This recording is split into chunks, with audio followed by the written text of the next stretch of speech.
कौन सतरे अनुभव को सुगार प्रोब्लेम अच्छी कि ना मिछरे वर्षा एमती कहते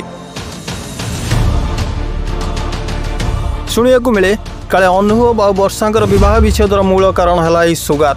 वर्षा जहाँ कहते कि अनुभवंकर सुगार अच्छी तेणु आमर पिला छुआ हेले पिलाटी भी सुगार प्रोब्लेम रे घांटी हम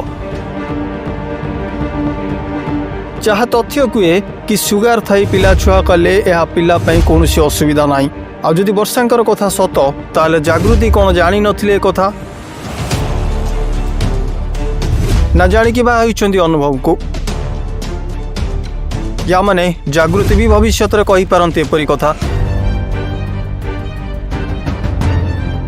अनुभव जी निज स्त्री रही पारे ना से पुणी जागृति को केते दिन बा पाखरे रखिबे यह भी एक बड़ प्रश्न।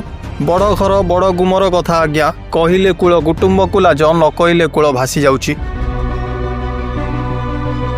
एभली कथा को विश्वास करी होनी कि एड़ाई भी देई होनी हेले फैन मानक महल रे एक कथा बेस चर्चार विषय पलटिछि।